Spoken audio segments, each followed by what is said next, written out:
Baiklah, di kali ini saya akan menjelaskan materi tentang estimasi. Di sini biostatistika dalam inferensial teori estimasi berperan penting jika waktu penelitian dan informasi data yang diperlukan tidak cukup memadai, maka estimasi dapat digunakan sebelum dalam penelitian menggunakan suatu nilai sebagai estimator. Sebaiknya kita melihat apakah estimator baik untuk digunakan atau tidak.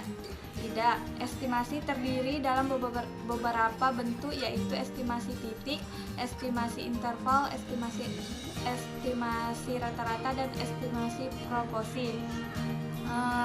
Estimasi adalah suatu metode yang dimana kita dapat memperkirakan nilai populasi dengan memakai nilai sampel atau estatika. Nilai estatika yang dipakai mengandung nilai populasi atau parameter disebut estimator. Estimator dikatakan baik jika memiliki sifat tidak bias.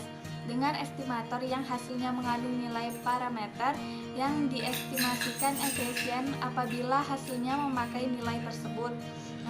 Pada rentang yang kecil tetapi sudah memandang nilai parameter, sedangkan konsisten apabila sebanyak apa sampel rentang akan mengandung nilai yang sudah diestimasi. Bentuk estimasi sendiri adalah yang pertama estimasi titik. Estimasi dari sebuah parameter populasi yang dinyatakan oleh sebuah bilangan tunggal disebut dengan estimasi titik. Estimasi titik mempunyai kelemahan, yaitu tidak dapat mengetahui seberapa kuat kebenaran dugaan kita, sehingga kelemahan ini dapat dihilangkan dengan melakukan estimasi selang atau interval. Baiklah, yang kedua estimasi interval. Estimasi interval adalah estimasi dari parameter populasi yang dinyatakan oleh dua bilangan di antara posisi parameternya diperkirakan berada pada dasarnya. Sampel yang diambil dari populasi akan berdistribusi normal sekitar U dengan simpangan baku. Maka kita akan menentukan batas minimum dan maksimum. Terletaknya nilai U, jarak dari maksimal dan minimum, ditentukan sebagai confidence interval. Confidence limit, yaitu luas daerah di bawah kurva normal, ditentukan dengan nilai presentase 90% sampai 95% dan 99%. Dengan kata lain, kemungkinan atau peluang salah satu 5%, 10%, 1%, atau dikenal sebagai A.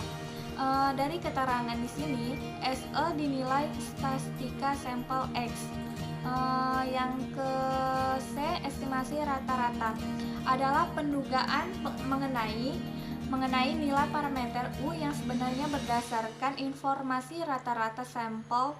Misalkan contohnya dari hasil penelitian mahasiswa, terdapat 100 orang yang ditimbang berat badannya, diperoleh rata-rata berat badan 45 kg dengan standar deviansi.